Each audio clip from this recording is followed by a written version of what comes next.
Hello, കുഞ്ഞിത്താമരയുടെ പുതിയൊരു വീഡിയോയിലേക്ക് സ്വാഗതം. അപ്പോൾ ഇന്ന് അടിപൊളി സൂപ്പർ സോഫ്റ്റ് ആയിട്ടുള്ളൊരു റാഗി ഇഡ്ഡലിയാണ്. അപ്പോൾ നമുക്ക് വീഡിയോയിലേക്ക് പോയാലോ. ഇപ്പം ഞാൻ എടുത്തിരിക്കുന്നത് 1 കപ്പ് പച്ചരി, അതിലേക്ക് 1/2 കപ്പ് ഉഴുന്ന്. ഇത് ഏകദേശം ഒരു 12 ഇഡ്ഡലി, മീഡിയം സൈസിലെ 12 ഇഡ്ഡലി ഉണ്ടാക്കാൻ പറ്റിയ അളവാണ് ഇവിടെ പറയണത്. ഇതിലേക്ക് 1 ടീസ്പൂൺ ഉലുവ കൂടി ചേർത്ത് കൊടുക്കണം.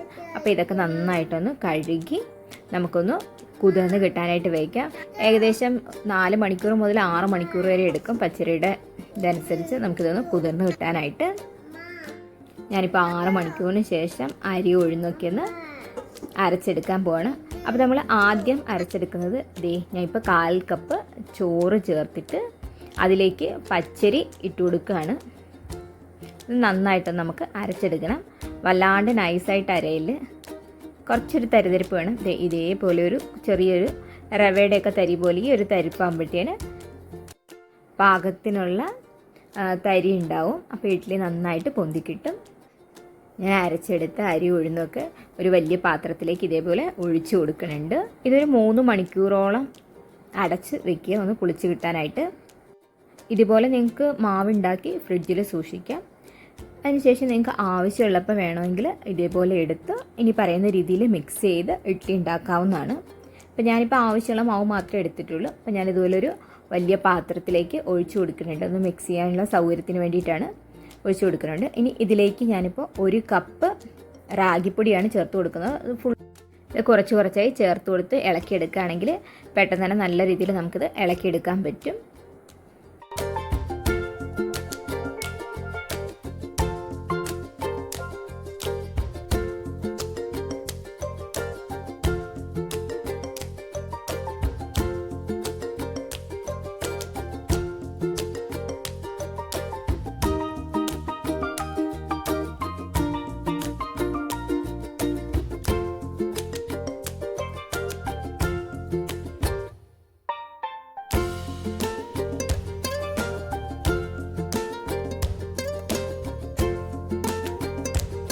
ഇനി ഇതിലേക്ക് 1/2 കപ്പ് വെള്ളം ചേർത്ത് ഫുള്ളായിട്ട് ആദ്യമേ ഒഴിച്ചു കൊടുക്കൽ, കുറേശ്ശെയായിട്ട് ചേർത്ത് ഇളക്കി പരുവത്തിനാക്കി എടുക്കണം.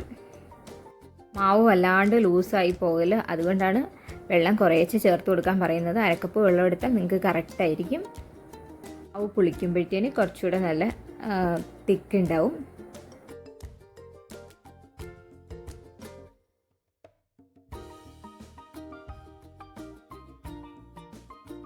ഇതേപോലെ നമുക്ക് കോരി ഒഴിക്കുമ്പോൾ ഇതേ ഒരു കൺസിസ്റ്റൻസിയിൽ കിട്ടണം. ഇതാണ് കറക്റ്റ് പരുവം. വല്ലാണ്ട് കട്ടിയായിട്ട് ഇരിക്കല്. ഇത് നമുക്കൊരു 6 മണിക്കൂർ മുതൽ 8 മണിക്കൂർ വരെ പുളിക്കാൻ വയ്ക്കാം. നല്ല തണുത്ത കാലാവസ്ഥയാണെങ്കിൽ മാവ് പുളിച്ച് കിട്ടാൻ കുറച്ച് സമയമെടുക്കും. ഇതിപ്പം 6 മണിക്കൂറിന് ശേഷമാണ് ഇപ്പോൾ മാവ് നന്നായിട്ട് പുളിച്ച് കിട്ടിയിട്ടുണ്ട്. നമുക്കത് ഇളക്കി നോക്കുമ്പോൾ അറിയാം നല്ല കട്ടിയിലുണ്ടാവും. അപ്പോൾ നമുക്ക് ഇത്രയും നല്ല തിക്നെസ് ആണെങ്കിൽ നമുക്ക് കുറച്ച് വെള്ളവും ചേർത്ത് കൊടുക്കണം. ഞാനിപ്പം 3 ടേബിൾ സ്പൂൺ വെള്ളം ചേർത്ത് നന്നായിട്ടൊന്ന് ഇളക്കിയെടുക്കുന്നുണ്ട്. ഇതിലേക്ക് 1 ടീസ്പൂൺ ഉപ്പ് കൂടെ ചേർത്ത് നന്നായിട്ട് ഇളക്കിയെടുക്കണം. നമ്മൾ തവിയിൽ ഇങ്ങനെ കോരി ഒഴിക്കുമ്പോൾ വല്ലാണ്ട് ലൂസായിട്ട് വീഴാൻ പാടില്ല. എന്നാൽ കുറച്ച് കട്ടി ഉണ്ടാവണം. ഇതേപോലെ നല്ല കട്ടിയിലിരിക്കണം മാവ്. അപ്പോൾ ഇതേ പരുവത്തിലാണെങ്കിൽ നമുക്ക് നല്ല സോഫ്റ്റ് ആയിട്ടുള്ള ഇഡ്ഡലി ഉണ്ടാക്കിയെടുക്കാം. ഇനി നമുക്ക് ഇഡ്ഡലി തയ്യാറാക്കാനുള്ള പാത്രം അടുപ്പത്ത് വെച്ച് വെള്ളമൊക്കെ ഒഴിച്ചു കൊടുക്കുക. ഇനി ഇതൊന്ന് അടച്ച് വെച്ച് ചൂടാക്കണം. ഇഡ്ഡലി തട്ടിൽ എണ്ണ ഒന്ന് തടവി കൊടുക്കണം. ഇതൊക്കെ എല്ലാവർക്കും അറിയാവുന്നതായിരിക്കും. അറിയാത്ത ആൾക്കാർക്ക് വേണ്ടി മാത്രമാണ് പറയണത് കേട്ടോ. രീതിയിൽ എണ്ണയൊന്ന് തടവി കൊടുക്കുകയാണെങ്കിൽ നമ്മുടെ മാവ് ഇഡ്ഡലിയൊക്കെ ഉണ്ടാക്കി കഴിയുമ്പോൾ പാത്രത്തിൽ നിന്ന് വിട്ടുകിട്ടാൻ എളുപ്പമായിരിക്കും.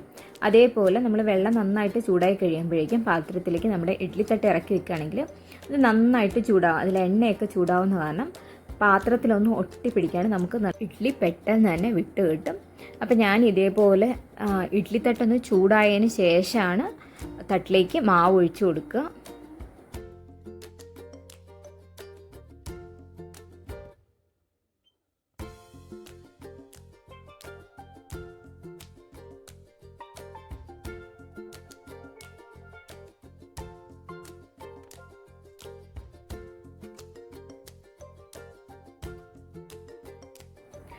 ഇത് മീഡിയം ഫ്ലെയിമിൽ ഏകദേശം 7 മിനിറ്റ് കുക്ക് ചെയ്യുമ്പോഴേക്കും നന്നായിട്ട് വെന്ത് കിട്ടും.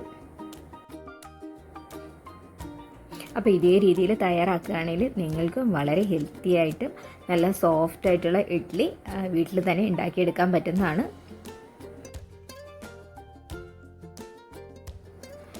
ഒന്ന് തണുത്തതിന് ശേഷം മാത്രം നമ്മൾ ഇളക്കിയെടുക്കുക. വല്ലാണ്ട് ചൂടോടുകൂടി ഇളക്കിയെടുക്കാൻ ശ്രമിക്കില്ല. ഒന്ന് തണുക്കട്ടെ. എന്നതിന് ശേഷം ഇഡ്ഡലി തട്ടി നമുക്കിങ്ങനെ പതുക്കെ ഒരു സ്പൂൺ കൊണ്ട് ഇളക്കിയെടുക്കാൻ പറ്റുന്നതാണ്. വളരെ ഈസി ആയിട്ട് പാത്രത്തിലങ്ങ് ലേശം പോലും പിടിക്കാണ്ട് നല്ല സ്മൂത്തായിട്ട് നമുക്ക് ഇഡ്ഡലി കിട്ടും.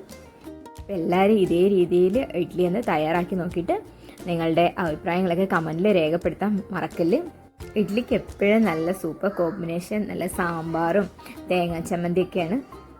അപ്പോൾ എല്ലാവരും ഇതേ രീതിയിൽ തയ്യാറാക്കി നോക്കണം. അപ്പോൾ ഇന്നത്തെ വീഡിയോ ഇഷ്ടമായിട്ടുണ്ടെങ്കിൽ വീഡിയോ ലൈക്ക് ചെയ്യാൻ മടിക്കല്ല്. അപ്പോൾ പുതിയതായിട്ട് നമ്മുടെ ചാനൽ കാണുന്ന കൂട്ടുകാർ വീഡിയോ ഇഷ്ടമായിട്ടുണ്ടെങ്കിൽ ചാനലൊന്ന് സബ്സ്ക്രൈബ് ചെയ്ത് സപ്പോർട്ട് ചെയ്യണം. അപ്പോൾ ഇതുപോലുള്ള നല്ല ഹെൽത്തി റെസിപ്പീസിൻ്റെ വീഡിയോസൊക്കെ നമ്മുടെ ചാനലിൽ അപ്ലോഡ് ചെയ്യുന്നതാണ്.